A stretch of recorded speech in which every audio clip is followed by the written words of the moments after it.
온 세상을 두려움에 떨게 했던 화마의 소란이 끝나자 제우스는 먼저 천상의 상황을 살폈다. 그는 천상을 에워싼 성곽이 여전히 견고한 것을 확인하고선 곧 지상으로 내려갔다. 최고신은 말라버린 강물들을 물로 가득 채웠고 파괴된 숲들에겐 무성한 초록을 회복시켜 주었다. 한편 아르카디아에는 칼리스토라는 여인이 있었다. 칼리스토는 자신이 모시는 처녀신 아르테미스를 따라 순결을 맹세했으며 사랑하는 여신과 함께 산속을 거니는 것을 가장 큰 행복으로 여겼다. 칼리스토는 아르테미스를 열심히 따랐고 아르테미스도 그녀를 가장 아꼈다. 순수하고 아름다운 칼리스토에게 난데없이 끔찍한 비극이 찾아오는데 이는 그녀의 아름다움이 지상을 순찰 중이던 제우스의 눈에 들었기 때문이었다. 제우스는 칼리스토를 본 순간 참을 수 없는 욕정이 치솟았지만 섣불리 행동하지 않았다. 제우스의 바람기는 꽤 유명했기 때문에 순결을 맹세한 여인이 자신을 보면 놀라서 도망갈 것을 잘 알았기 때문이다. 고민 끝에 제우스는 아르테미스의 모습으로 변신해 칼리스토에게 접근한다. 칼리스토는 자신이 가장 사랑하는 여신이 다가오자 경계를 풀고 다가가 아르테미스를 한껏 찬양한다. 칼리스토의 말이 끝나자 제우스는 그녀에게 달려들었고 키스를 퍼부었다. 제우스의 애무가 점점 강렬해지자 이상함을 느낀 칼리스토는 거칠게 저항하기 시작했다. 그러던 중 제우스의 변신이 풀렸고 거리낄 것이 없어진 그는 서슴없이 본색을 드러냈다. 제우스의 모습을 본 칼리스토는 기절할 듯이 놀랐지만 최고신의 완력을 감당할 수는 없었다.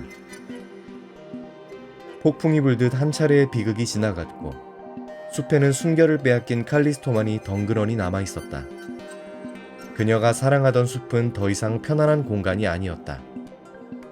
그녀는 숲의 고요함에 압도되기 시작했고 자신의 수치를 목격한 나무들이 증오스러웠다. 휘몰아치는 감정에 혼란스러웠던 칼리스토는 급히 몸을 추스르고 숲을 떠났다.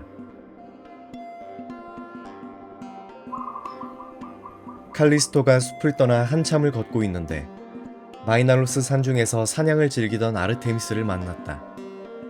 여신은 총애하는 칼리스토를 곁으로 불렀다.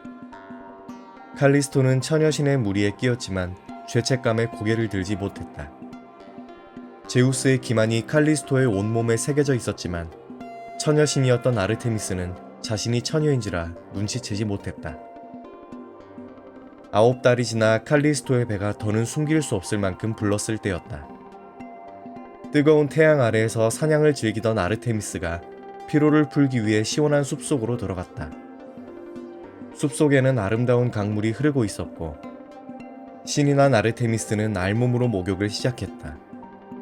따르던 ним프들과 시종들 모두 신을 따라 알몸으로 강에 들어갔다. 칼리스토가 강에 들어오지 못하고 망설이자 처녀신은 칼리스토에게 들어오라고 재촉했다. 칼리스토는 하는 수 없이 옷을 벗었고 그렇게 그녀가 순결을 잃었음이 드러났다. 여신은 크게 분노하지만 제우스의 아이를 죽일 수는 없었기 때문에 칼리스토를 먼 곳으로 쫓아냈다. 처녀신의 가호가 사라지자 제우스의 아내인 헤라의 보복이 두려웠던 칼리스토는 동굴 속으로 숨었다. 몇 개월의 시간이 더 흘렀고 칼리스토는 아르카스라는 남자아이를 낳았다.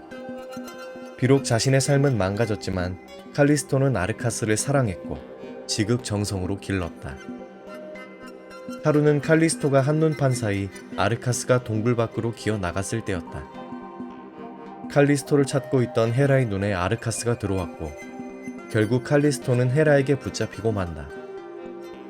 헤라는 즉시 칼리스토를 검은 털이 가득한 곰으로 만들어버렸다.